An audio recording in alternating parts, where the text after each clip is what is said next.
nos va a hablar acerca del enfoque multidisciplinario del paciente con evento cerebrovascular. Un aplauso.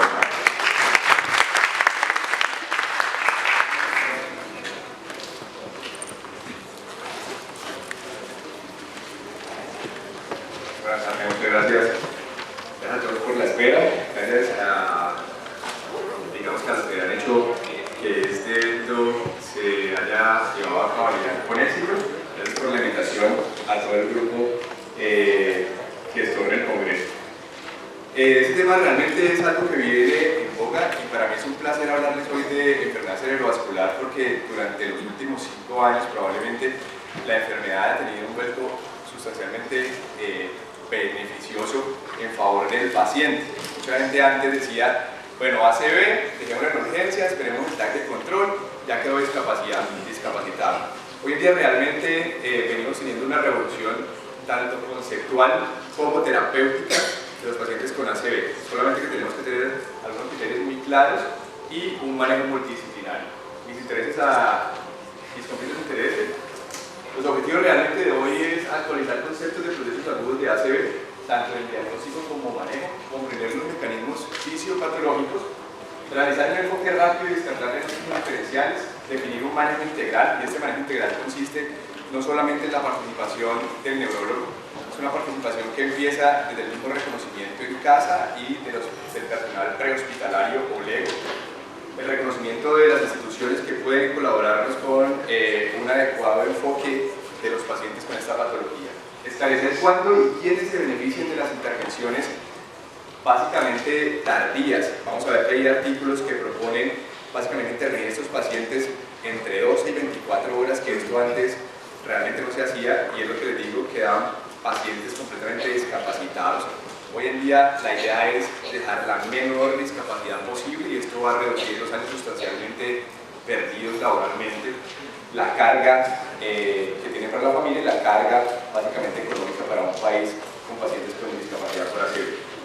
La literatura que se buscó para esta digamos que conferencia básicamente ha estado guiada por medicina basada en la evidencia. Se buscaron algunos términos importantes para hacerlo, guías de práctica clínica para tener la mejor evidencia posible de las recomendaciones y algunos ensayos clínicos controlados, teniendo en cuenta algunas preguntas que queremos contestar con esta conferencia. La primera es estrategias de reperfusión, ¿sí? Estrategias de cómo vamos a ver. Van a ver que una cosa es reperfusión y otra es realmente permeabilidad. Uno puede lograr permeabilidad con las estrategias que vamos a mencionar, trombolisis, trombectomía o finalmente trombolisis intraarterial, pero no siempre vamos a lograr reperfusión, que es mantener finalmente esa área que se nos está isquemizando libre de isquemia o ganarnos esa área de penumbra. Anestesia para la trombectomía, ¿cuál es beneficiosa? ¿Cuál es el manejo en UCI? La importancia del manejo en UCI de nuestros pacientes, no solamente trombolizarlos y listo. Necesitamos un equipo entrenado en la UCI para que nos colabore a que este paciente salga adelante. ¿Y cuáles complicaciones podemos tener? Consideraciones éticas son bastante importantes, más aún cuando estamos hablando de pacientes probablemente mayores de 75 años, aunque esto también está siendo reevaluado, ¿sí? Cada vez tenemos más pacientes jóvenes con ACV. Entonces, decir, no, es que el paciente joven, sin factores de riesgo aparente, no, está timándonos, está haciendo un disociativo, es un somatomorfo, no. Hay que prender las luces de alarmas que realmente tenemos un déficit neurológico dado o por alteraciones del lenguaje o por alteraciones motoras que no estén explicadas por otra causa. Cuanto a la estadística, básicamente vemos cómo, gracias a Dios, siempre el isquémico es más frecuente que el hemorrágico, porque la tasa de mortalidad por el hemorrágico es más alta. Vemos que a través del tiempo, desde 1990, se ha mantenido siempre esto, desde 1970, que hay estadísticas importantes de esto. La tasa isquémico ha sido más frecuente, un 18.3%, el hemorrágico el 8.2%, como lo vemos acá. Básicamente por sus tipos de edad, la carga global. Estos son datos del Global Burden Disorders del 2016, los más actualizados que tenemos. En Colombia, lamentablemente, tenemos un epineuro que está bastante desactualizado. Estamos trabajando desde la Sociedad Colombiana de Neurología para actualizar todas nuestras estadísticas nacionales. Vemos aquí cómo este índice sociodemográfico que lo vemos aquí arriba nos muestra que países con un mayor ingreso o países como lo hemos denominado desarrollados tienen mayor prevalencia de ACV. Uno les diría, ¿pero por qué? ¿Sí? Pareciera ser que esto es cuestión básicamente de que en los países de bajo ingreso, como el nuestro, que están aquí representados en azul, hay otras etiologías que se están peleando ahí en los primeros lugares, como son trauma y son todas las muertes violentas. ¿Sí? Por esa razón, en el mundo entero, la causa de muerte por ACV es básicamente la segunda. En nuestro país viene siendo la tercera. ¿Qué se presume? Que para el 2030 siga incrementándose la incidencia, lo que incrementaría la prevalencia hasta un 4% para el 2030, incrementando con esto los costos, miren, de 61.5 billones de dólares al 2012 a 183.13 billones al 2030, y esto ha sido casi que la constante durante el tiempo, porque en 1990 vemos que había un 22.8 y en 2016 un 24.9, incrementándose más o menos un 2.1%.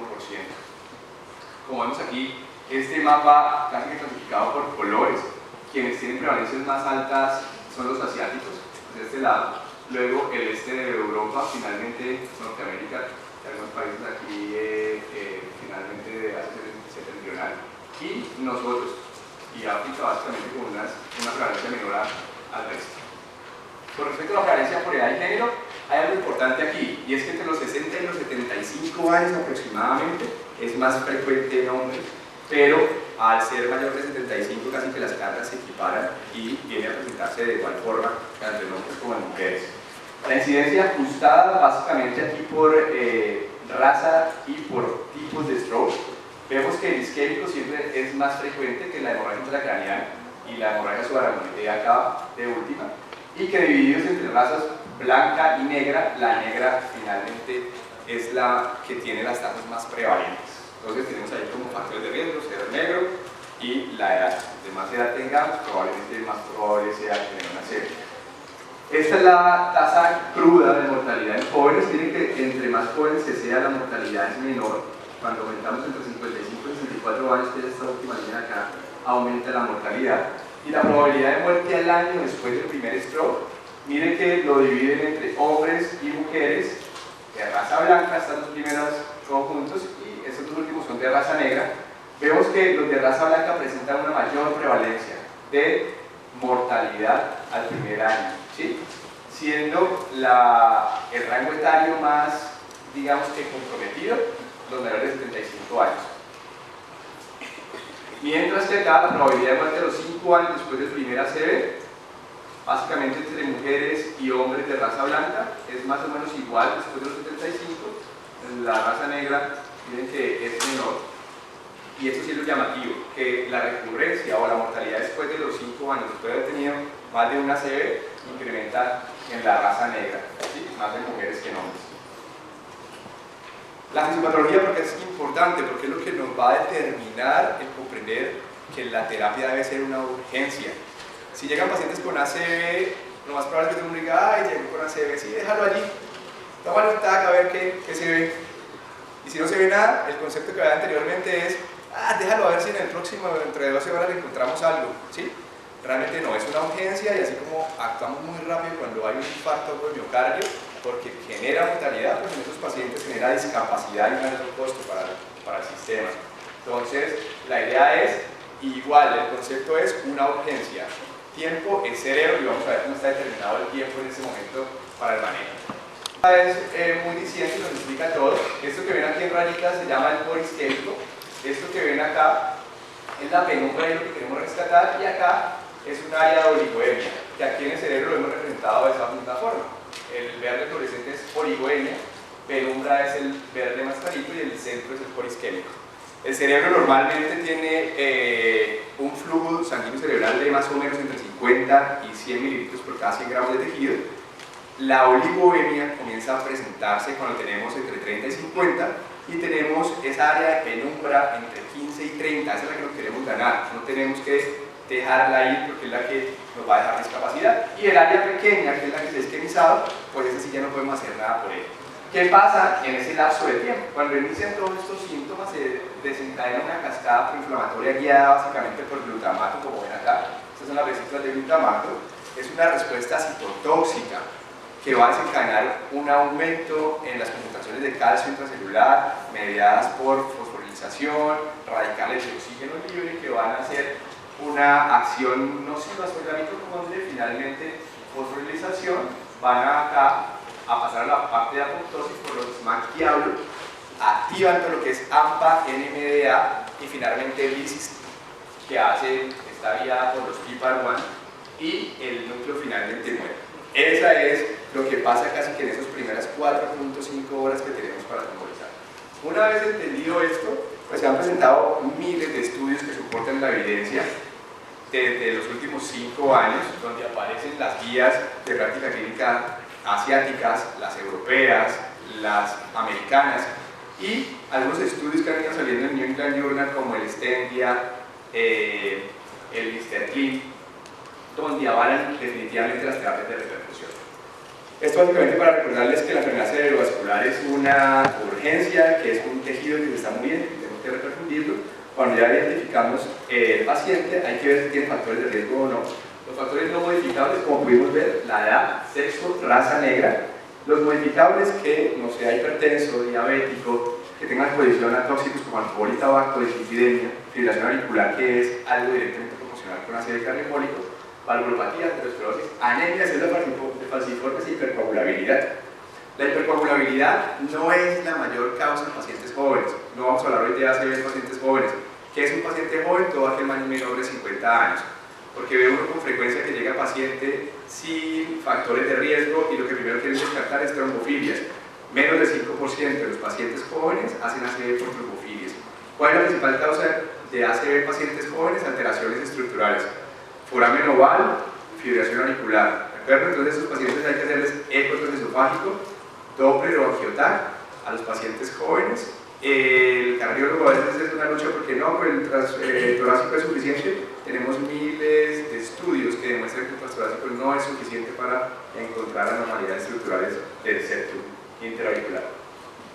Esta imagen es un poco pesada, pero es básicamente para expresarles que hay miles de etiologías que causan lesiones de sustancia blanca y lesiones de sustancia gris. O sea que no todo lo que vemos en el TAC que tenga alguna restricción puede ser ACV. Entonces hay que tenerlo claro. La hiperglicemia, la hipoglicemia, la intoxicación por monóxido de carbono. Hay algunos trastornos como el síndrome de PES que pueden generarme algunos déficits y hay que estar muy atentos a esto. Miren, lo que quería decirles con esto es que 9 al 30% de los pacientes que llegan con un déficit son mimics, o sea, son cosas que realmente no son ACV pero que están generando un déficit, y el 2.8 al 17% de ellos son trombolizados a nivel del mundo. O sea que no nos debe dar pena si nos trombolizamos por ahí un absceso cerebral, nos trombolizamos por ahí una neurocitosis. Sí, la idea siempre es dar la oportunidad al paciente que no tiene una etiología claramente identificada o que sí tiene un factor de riesgo y llega focalizados, pensar en que sea una ACV, tratar de demostrarlo con un grupo multidisciplinario e intervenirlo profundamente. Miren que las convulsiones, la migraña, hay migrañas hemipléjicas familiares y migrañas hemipléjicas esporádicas que pueden darme déficit motor, los tumores y las toxicometabólicas. Obviamente el cuadro clínico es completamente diferente. Recuerden que una ACV es un proceso de instauración súbita, ¿de acuerdo? Es la característica. No es que me empezó hace 15 días y yo llegué plético, no. Es algo súbito. Estaba bien ayer, estaba bien hace 3 minutos y ahora estoy mal. Esa es la característica de la ACV. Con respecto al diagnóstico, este es un diagnóstico que hemos diseñado en el instituto. Básicamente es una campaña que empezamos a hacer con la Gobernación y la Secretaría Departamental de Salud, donde creamos nuestro acróstico, se llama ACELERA. La A es alteraciones de la mirada, cara, asimetría de la cara, extremidades, que tenga debilidad en algunas de las extremidades, lenguaje incoherente o enredado, expresión alterada, rápida atención, 4.5 horas, esa es la meta. Atención, identificar niveles 3 y 4 para que sean atendidos de la mejor forma a estos pacientes. No sé si entienden aquí, el cerebrito se está quemando, entonces tiempo el cerebro una vez más. Me excuso por esa diapositiva en inglés. Básicamente lo que dice es que la atención inicial en urgencias es la misma, hay que tratar de que a estos pacientes se le haga una regulación inicial. Entonces verificar vía aérea, verificar cómo está la frecuencia cardíaca, verificar un electro, mirar cómo está la saturación. Ojo con el oxígeno. El oxígeno se ha vuelto un uso o algo de moda en urgencias y en hospitalización. El oxígeno no siempre es benéfico, como nos enseñaron con el diagnóstico de la mora en infarto de miocardio. Entonces sabemos que el oxígeno, por el contrario, cuando no está indicado puede generar más radicales libres y empeorar la situación. Los pacientes que no tengan una saturación por debajo de 90 no deben tener oxígeno, ¿de acuerdo?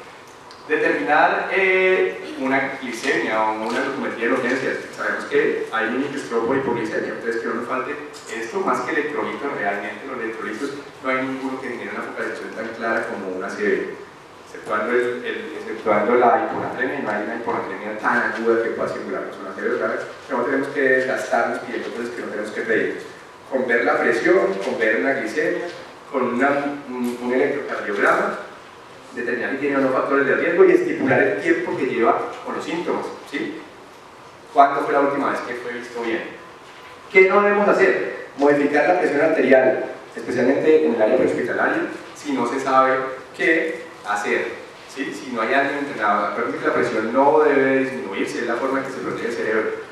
¿Sí? Yo estoy teniendo una agresión en mi cerebro, estoy aumentando la presión intracraniana, pues por ende hay un reflejo que se llama Cushing, que es el que me aumenta el flujo de perfusión cerebral. Para ese área que está ahí casi muriéndose, tenga una mejor irrigación. Entonces, ¿cuál es el mecanismo de protección? La hipertensión.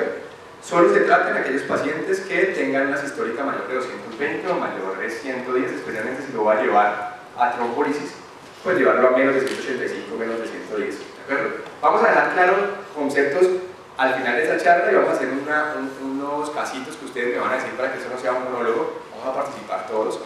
¿Por qué? Porque son preguntas del día a día. Oiga, ¿le coloco aspirina y clopidogrel? Oiga, ¿le coloco enoxaparina? Oiga, ¿qué hago? ¿Le coloco oxígeno? Entonces, esas cosas ya no pueden quedar dudas después de esta conferencia, ¿vale? Esos son los tiempos ideales a los que tenemos que ir.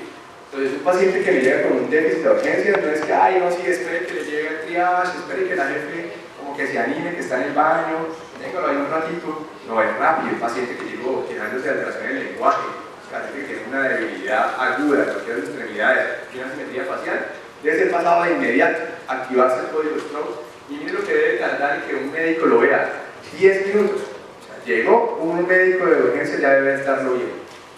Identificar si es un stroke y si hay equipo de stroke, que en 15 minutos esté visto por un equipo de stroke, que tenga un TAC. No necesitamos más, un TAC simple, no necesitamos contraste. ¿De contraste solamente necesitamos, estamos pensando en algún proceso tumoral o infeccioso. El contraste no sé por qué lo usamos tanto.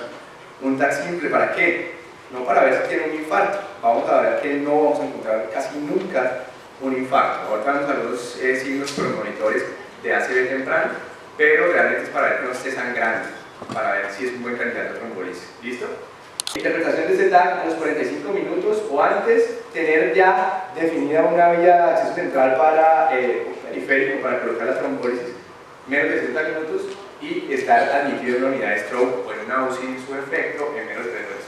Aquí tenemos algunos hallazgos iniciales en la tomografía que nos son dicientes de que estamos ante un proceso isquémico, y es el signo de la cuerda. No sé cuántos lo han escuchado aquí. ¿Muchos? Levanten ahí la mano. El signo de la cuerda no es más que la hiperdensidad, esto que vemos aquí de la cerebral media, ante la oclusión del vaso. Entonces lo verán simplemente contrastado, es simplemente que genera una hiperdensidad porque ahí no hay flujo. Hay otro signo que es la pérdida de la relación córtico-subcortical, y este se comienza a ver como borroso. La corteza siempre va a ser aquí en el TAC un poquito más blanquita, la sustancia blanca un poquito más gris, y eso se va perdiendo. Y hay otro signo temprano que se llama el núcleo lenticular evanescente, que se va perdiendo la relación entre el núcleo lenticular y la sustancia blanca. A raíz de esto se describió esta escala que se llama ASPECT. Es importante que todos la conozcan, es fácil de manejar, y son los cortes de la tomografía, uno a nivel de los núcleos de la base, aquí vemos el núcleo lenticular, el caudado y el tálamo. ¿Y qué vemos acá? Hay 6 áreas corticales y hay 4 subcorticales. Las corticales es las que dicen M1, miren acá arribita, M2, M3, M4, M5 y M6. ¿Qué significa eso? Ramas anteriores de la cerebral media, ramas medias de la cerebral media, ramas posteriores de la cerebral media. ¿De acuerdo? Y las subcorticales es núcleo caudado, lenticular, ínsula y casco interno. Si yo de entrada veo un TAC como esto, si veo lesiones hipodensas, o sea, parchecitos negros, en alguna de estas comienzo a restarle. Ah, que hay un parchecito negro acá en M4, menos 1, entonces sería 9. Ah, que hay un parchecito más aquí en M1, menos 1 serían 8. Ah, que hay un parchecito aquí en caudado, menos 1 serían 7. ¿Para qué sirve esto? si hay de entrada un paciente que lleva apenas 2 horas o 3 horas con síntomas y yo ya tengo un ASPED menor de 7, es un paciente que no se va a beneficiar de trombólisis. O sea, un ASPED menor de 7 es mal pronóstico, quiere decir que está haciendo un ACV bastante agresivo y que es un riesgo de que esté haciendo ya un edema maligno. Si lo trombolizo, la probabilidad de sangrado va a ser altísima, ¿de acuerdo? Si es alguien que todavía no tiene modificaciones en su TAC, es el candidato perfecto para llevarlo. Hasta 7 podría llevarlo yo a trombólisis. Miren lo importante de esto, nos quedamos esperando que hayan hallazgos en el TAC. El 90% de los pacientes no tienen ningún hallazgo en el TAC. Y a veces lo más llamativo del asunto es que le hacemos TAC a las 72 horas y no hay hallazgos en el TAC.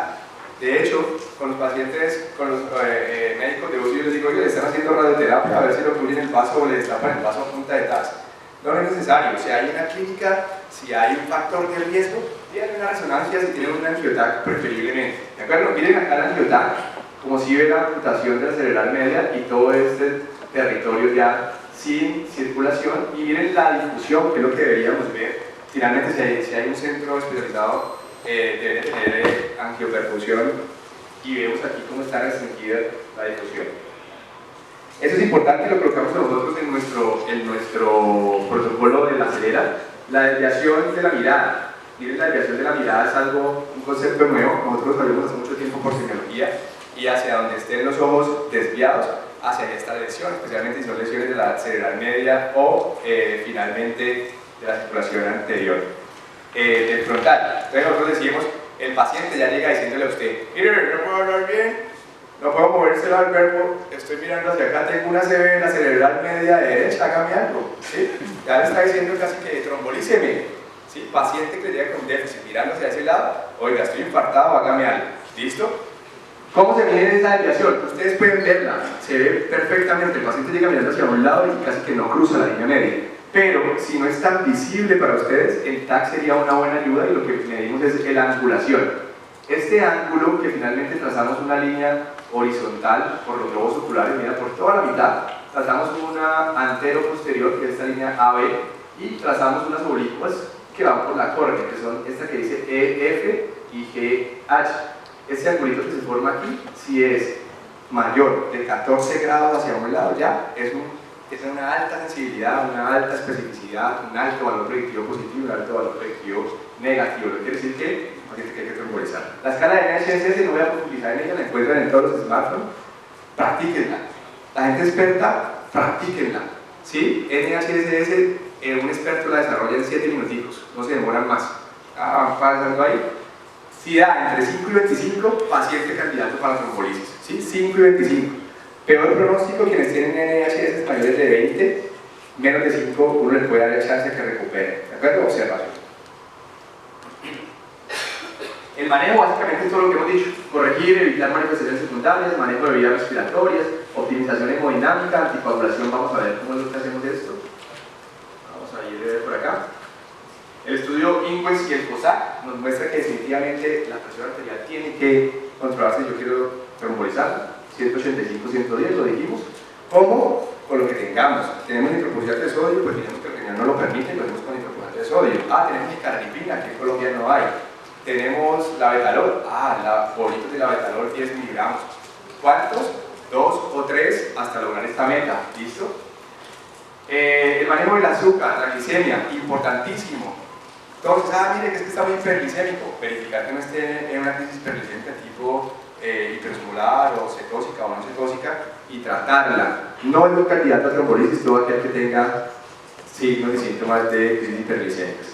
¿Cuál es la meta de glicemia? Tenerla entre 140 y 180. Más adelante vamos a ver que hay algunos estudios que demostraron que tener un estricto control de la glicemia por debajo de 130 generó más complicaciones. ¿De acuerdo? La hipoglicemia termina siendo más nociva para el cerebro, más nociva para estos procesos que vimos de isquemia. Entonces 140, 180, ya no van a caber dudas. ¿Listo? El oxígeno, no todo el mundo requiere oxígeno. Miren. Esto, clase 3, nivel de evidencia B, solo aquellos que tienen saturación por debajo del 90. ¿Cómo vamos a trombolizar? Ya también eso está en todo lado. Wikipedia, Google, eso lo tromboliza hasta el familiar. Lo ideal es tratar de identificar los factores de riesgo. Antes de trombolizar, acuérdense, averiguar por contraindicaciones absolutas, contraindicaciones relativas. Absoluto, que va a tener una hemorragia intracraneal en los últimos 3 meses, en cualquier momento de su vida, y una ACV en los últimos 3 meses, que tenga cirugía en los últimos 2 meses, cirugía mayor, o que tenga una herida en área no compresible, o que esté con anticoagulantes de los nuevos. Si está con warfarina, medirle simplemente un INR. Si el INR no es mayor de 1.7, este paciente se puede trombolizar sin problema, ¿de acuerdo? Esto básicamente para recordarles que durante toda la historia, desde que nació este cuento de la trombolisis, han existido 1000 estudios que avalan esto. El NIMS, está finalmente el ECAS 1, el ECAS 2, el Atlantis. ¿A qué llevaron? ¿Qué conclusión? Que debe trombolizar todo aquel paciente que cumpla con los criterios. El desenlace que se buscaba era un ranking score, que es la escala de discapacidad, 0, 1 o 2. 0 es completamente independiente, 1 con ayuda, digamos que leve, y 2 con ayuda moderada. Son pacientes completamente independientes, lo que queremos. Miren que 56.3% de ellos terminaban con independencia después de la trombolisis. Con esto nos habíamos conformado con la trombolisis, pero vimos que vienen cosas mejores. Cada vez se ha querido tener más tiempo para intervenir en sus pacientes, pero el ECAS 3 dice comparemos 4.5 horas con 4.6. Fueron casi que igual en cuanto a resolución de síntomas, pero el riesgo de sangrado fue mayor. Entre más horas pasaba para trombolizar, después de 4.5 horas el sangrado intracraneal fue mayor. Por esa razón se estipuló solo 4.5 horas. Y aquí vienen ya los otros estudios. Básicamente empieza el SWIFT Prime, que es uno de los muchos que les mencioné, que dice quién se beneficia más de trombectomía en accidente cerebrovascular. Encontraron varias cosas importantes aquí, y era que los pacientes pueden ser llevados a trombolisis antes de ser trombectomizados. 2, miren que el ASPED es importante, y ASPED entre 8 y 10 son los mejores. Acá, el tiempo del inicio del stroke, uno puede tener un tiempo mayor y se optaba hasta 6 u 8 horas. Ya vamos a ver conclusiones puntuales en las últimas tablas. Básicamente aquí lo que vemos es el éxito de la repercusión fue mayor en aquellos que fueron llevados a terapia dual. Aquí la funcionalidad 90 días, a los que tuvieron el stent retriever y la trombolisis, vemos que tuvieron mejor desenlace en cuanto a la parte de funcionalidad. Si ustedes ven este floor spot, esto básicamente nos habla de que el mejor dominio fue vasos proximales. O sea, ¿quiénes se benefician de la terapia dual? Pacientes que hagan trombosis de vasos proximales. O sea, entre más cercano a la base de cráneo sea el infarto, mejor le va bien. M1. ¿De acuerdo? El cuadrito da muy positivo, con un RR de 1.7 y un intervalo de confianza supremamente bueno. Acá el ASPED, entre 8 y 10. Miren que no toca la línea. Tiene un intervalo de confianza, un RR de 1.62, un buen intervalo de confianza, Scorpio, que nos dice que es un buen dato preciso. Entonces ya tenemos dos datos. Si el ASPED no es muy alto, si el vaso es proximal, son pacientes que se benefician. Y miren lo que logramos con la trombolisis y la trombectomía. Tener más pacientes, son esos de acá arriba, los que recibieron trombolisis y trombectomía, versus los que solo me recibieron trombolisis. Estos cuadros acá se incrementaron, tenemos más pacientes con ranking de 0, ranking de 1 y ranking de 2, o sea, en conclusión, tenemos más pacientes libres de complicaciones. Vamos a ir un poco más rápido. Estos son los estudios que finalmente me avalan esto. Lo que hemos dicho, esto simplemente se los trae para que ustedes vieran. La trombectomía endovascular ahorita propone mediante estos dos estudios, el Downey and Diffuse, que podemos tener pacientes trombectomizados hasta después de 24 horas. Eso sería excelente. ¿Qué necesita de un buen grupo? ¿Para qué? Necesitamos definir de entrada con un angiotac 3 características. Uno, que el core isquémico sea por debajo de 70 mililitros, que haya buena colateralidad, o sea, buenas ramas colaterales, y que haya un vaso proximal. ¿Cómo se define esto? Con un angiotac. Entonces, con ese angiotac vamos a definirlo. ¿Quién define esto? Con un buen neuroradiólogo y un buen neurólogo. Esto es anestesia. ¿Qué se prefiere? ¿Anestesia general o sedación consciente? La anestesia general lo único que logró fue controlar un poco la ansiedad de estos pacientes, mientras que la sedación consciente nos permite establecer si hubo complicaciones o no, si hubo mejoría mientras se haciendo el procedimiento, y básicamente nos va a permitir una mejor valoración neurológica. Entonces, sedación consciente pareciera ser más eficiente. Hay que hacer una monitoría de Glasgow, pero van a ver que lo que se recomienda es un NIHSS. Paciente que llega a ser trombolizado, debe tener valoración de NIHSS cada 15 minutos durante las primeras 2 horas, luego cada 30 minutos durante las 6 horas siguientes y luego cada hora durante las 16 horas siguientes. ¿Eso qué nos garantiza? Que si el NIHSS se cae, el NIH se cae, ese paciente está sangrando o tuvo una complicación, entonces hay que tomar TAC inmediatamente si el NIH se cae y ver si hay sangrado. Si hay sangrado, se suspende trombolisis, se utilizan medios de control de sangrado como todo lo que es frío precipitado y demás. ¿De acuerdo? Esto, ¿qué tal de entrar a UCI? Si tiene una disminución del Glasgow de 8, si no puede defender su vía aérea, evidencia de disfunción del tronco encefálico, que es alteración como taquicardias, hipotensión, bradicardias, ¿sí? Que no tenga reflejos o disminuidos de tallo. El relevo nauseoso alterado va para UCI, ¿de acuerdo? Y en su medida, intubado. Estos pacientes no se deben intubar de preferencia, pero si está en esta condición, debe proteger la vía aérea mientras se controla el estrés, la náusea isquémica. Optimizar la parte sistémica, tensión arterial, lo que dijimos. Los líquidos deben ser isotónicos, nada de líquidos glucosados, nada de hipotónicos, ¿de acuerdo? Isotónicos. El stroke severo debe ir a UCI de forma severa. ¿Y cuál es el stroke severo? Un NIS mayor de 17. Manejo de vías respiratorias simplemente es intubar solo aquel que tenga una PCO2 mayor a 45 o una saturación de oxígeno por debajo de 90 que sea persistente en las primeras 30 minutos. Debe intubarse para protegerlo. Pero uso de oxígeno solamente para pacientes de 24 horas. Este flujograma, solo quiero que recuerden esto. Paciente debe tenerse metas respiratorias, hacerle gases arteriales y mantener PCO2 entre 35 y 45, una saturación de oxígeno mayor de 94 y considerar traqueostomía en aquellos pacientes que fueron intubados y que llevan más de 7 días con traqueostomía. En cuanto a la parte cardíaca y hemodinámica, presión arterial menor de 220, acá en la parte de glucosa entre 140 y 180. Nutrición, importante que la nutrición de sus pacientes los 7 primeros días tenga una vía de acceso. O sonda nasogástrica o si el ACV lo ve un tallo o muy complicado o extenso de una gastrostomía. La parte de temperatura, no considerar que la fiebre sea siempre por el ACV. Hay que buscarle causas de infección a sus pacientes, es un factor de malformación. Último minuto, la parte de líquidos isotónicos.